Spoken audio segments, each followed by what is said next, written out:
Mom! The loud cry woke Sully up from his sleep, and for a moment he had no idea where he was. He wasn't in his bed. He wasn't in his chair. In fact, he wasn't even in his own apartment. He was in someone else's house, on someone else's couch. The next surprise hit him straight away when he realized that he wasn't alone.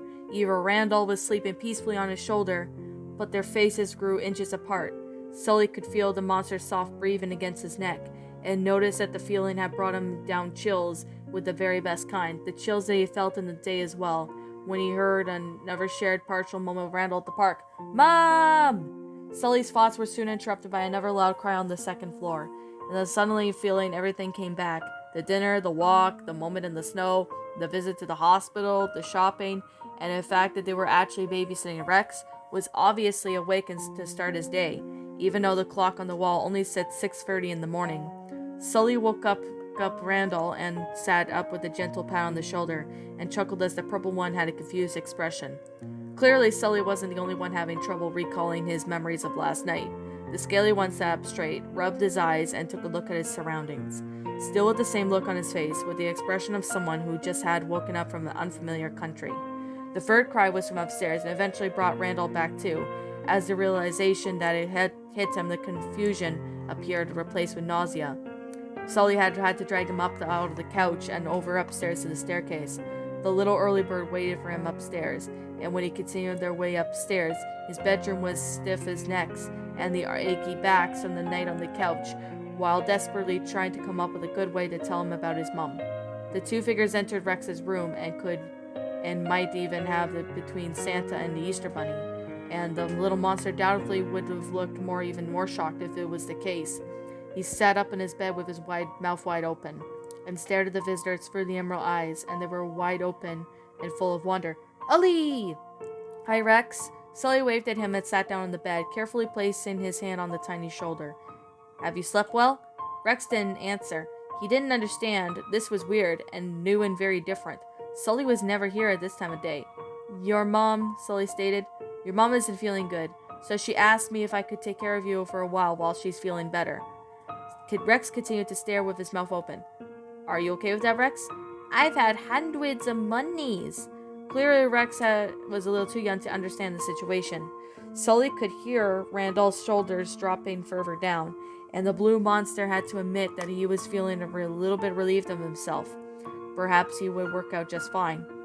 Rex, still a little startled, then took another good look at Sully and see if it was really him. And when he usually let out his "you, my best friend," before he crawled into the furry warm lap of greeted his friend with a loving hug. He started talking about absolutely everything as usual, but fell completely silent when he noticed that another adult was present in the room. Rex's eyes filled up with insecurity, and before Sully knew it, the toddler in his lap disappeared. However, he could feel his small four hands talking and getting a good hold of his fur. I've brought someone you would like to meet, Rex. Sully spoke up to the invisible head and spoke in calmness and smoothing voice. Do you remember the day when you were in the snow and this monster came to play with us? He lowered his head to whisper. I'll let you know in a secret, okay, Rex? His name isn't George. His name is Randall. And guess what? He's your uncle. Rex remained invisible and didn't say anything, and Sully continued with the tone was a pitch higher or two than the previous one. He's Mom's brother and my friend. He's very nice. There were no signs of response, and Sully allowed his voice to go yet another deep pitch and went on. Rex, can you say Uncle Randall? Uncle Randy? Before there was even no signs of response, Sully had indicated that Randall should give Rex a little bit more time. The scaly one left the room and had headed back downstairs, and Sully followed a couple of steps behind with the little one in his arms, trying to calm himself down from remembering the fact that Rex had been very shy when he met him as well. Rex lit up a face a little bit during breakfast. As usual, Sully stayed by his side, and he knew that the blue one, he had talked to him in his usual manner and covered his face in yogurt. However, he didn't seem to care very much for Randall, and although Sully tried his best to hide it, he was a little worried. It seemed that Rex had to take Rex longer to warm up to Randall than it had taken him to get to know him, and he didn't even allow his uncle to pick up a spoon for him. When he just dropped it on the floor, he started crying when Randall tried to wipe the yogurt off of his face. The blue monster was only doing allowed to touch Rex and or his fangs, and Sully figured out that it could be big strengths, but then he had to leave the orange one alone with Randall in the afternoon. Strains and his nephew and uncle. After early breakfast, it was time to move Rex over to Randall's apartment. Sully had decided a long time ago to come with them to see if they were okay. It helped Rex choose some toys to bring along with his temporary home. The little one picked a variety of different things, but the other two allowed him to bring what he wanted. The most important matter was that Rex felt safe and at home, and then at the fact that he, as well as his toys, he also brought along a sofa cushion, a big wooden spoon, and a laundry basket with laundry. They eventually made it out of the house, and Rex's face lit up, realizing that they were taking a taxi. That was when the rear fret treat, and that was when the other male monsters at his age, the orange Range 1 loved cars, and he talked constantly all the time that they were driving. And when the laundry basket tipped over in the middle, a sharp turn covered Randall in its contents. The little monster just laughed almost wet himself. Sully then and Randall sat back in the kitchen, allowed Rex to explore the apartment and spend his own place with his toys and items in suitable places. They only interfered when they wanted a place on the cushion in the toilet.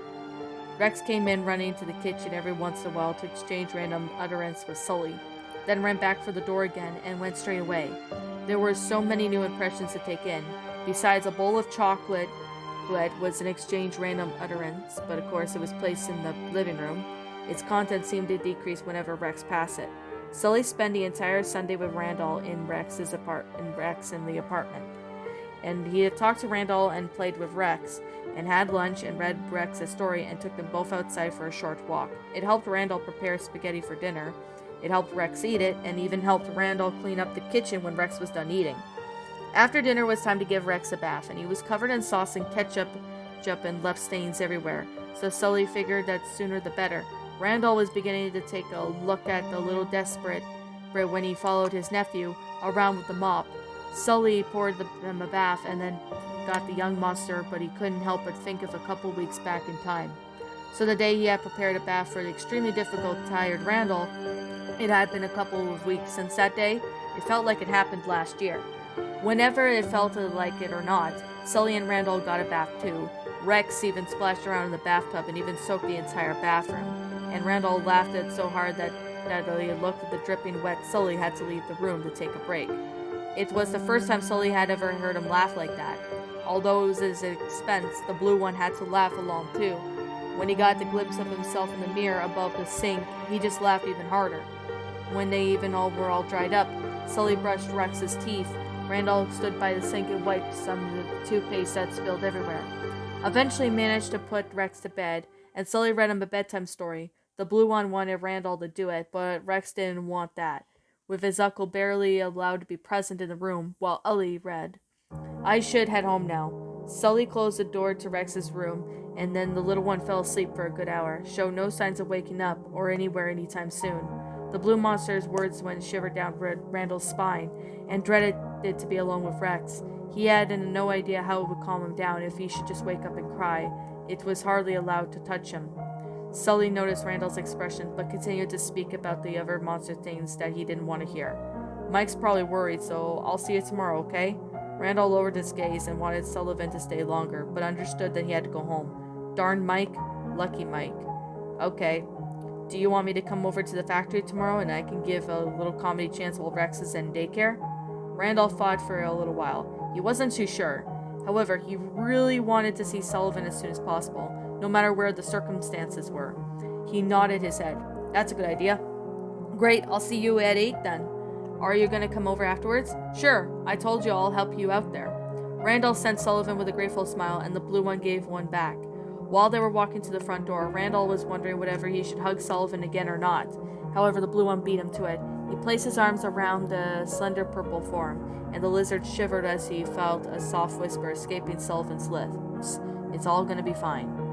Randall didn't want to embrace the end. He felt safe, so warm, However, despite his desire to hold on longer, they broke away from the other monster and took a step backwards. He looked back up at Sullivan, realizing how his entire body started shaking when their eyes met. He had to say something. His throat was so dry he couldn't come up with anything to talk right now. Here. The sudden word just came out of a surprise from Randall. Sullivan held out his hand and gestured to the scaly monster that he would take whatever he wanted to give him. What's that? Randall's voice trembled, and the lizard was very angry with himself, but he wished to stay calm. Your spare key. I completely forgot about it, and I thought you might want it back. Randall looked at the key for a while and had to keep the locker at work, and the one that Sullivan had used to get to the apartment to check on him, where he had been down. You keep it. What? You can keep it. Randall's sudden and current expression with a perfect mixture of nervousness and despair, and then had gotten his arms close to his body as he could, just to keep them from shaking. I want you to have it. Sully could hardly believe what was happening here. Randall had just given him the key to his apartment. Thanks, he eventually managed to say. You're welcome. See you tomorrow. With that said, Sully stepped out into the hallway and Randall closed the door quickly. You're home rather late. Mike greeted his friend in the apartment, assumed that his date had gone well, to come home that Sully wasn't back until now. Yeah, I know. The furry monster walked in the kitchen and got himself a glass of water. He knew that Mike was going to question him the night before, but was too keen on through at the entire thing once again. How did it go? Mike followed him into the kitchen and started asking straight away, the little green one almost jumping with excitement. I don't know, Mike. It's difficult. How hard can it be? How hard can that be? You and Randall last night, you know. Mike gave his best friend a curious and very nervous smile. Did you do it? Wait, no, Mike. Something came up. Yeah, that's kind of the point. Mike, we had to go to the hospital. Sophie had an accident and we had to go see her. We spent the night on the couch at her house babysitting Rex. It took a while before the green monster spoke again. He could hardly believe Sully's date had been interrupted, and looked very disappointed in the way of the things how it turned out. Eventually, Sully was the one who continued talking. Sophie's going to be hospitalized for a while, and Randall is going to look after Rex while she's away. I promised him that I'll help him out, and I'll get him over here again tomorrow after work end. The smile returned to Mike's face. He was revealed to be half of Sully. As long as they were hanging out with Randall, it was all the chances they could find about the one out. The other monster's green voice was back in its normal tone when he continued talking. How did everything go before you went to the hospital? It went really well. Sully gave Mike a shy smile. We made dinner, ate, took a walk, and a veil of sadness covered upon his face, and he thought just a sweet moment that had been brutally interrupted by a phone call. He didn't want to spend more time thinking about what he could have happened. He decided to change the subject. You know, Mike, Randall's coming back to work tomorrow. Really? Yeah, he's going to try out a comedy. Really? Are you sure? That's his cup of tea? No, but he deserves a chance. Perhaps he has a talent for it. Who knows? Perhaps he could use his blending skills or eyesight or something. He then looked around the train, which, of course, someone who spot talent, and teach him the new's funniest trick. Sully gave Mike a no one can misunderstood. The green monster sighed, and then he still wasn't Randall's biggest fan. Neither that he was happy about teaching him how to be funny, but his best friend's expression and the knowledge of how much he cared for Randall caused him to change his mind and agree with him with a smile. Sure, I'll help him. A big smile stretched across Sully's face, and the very sight of it caused Mike to grin as well.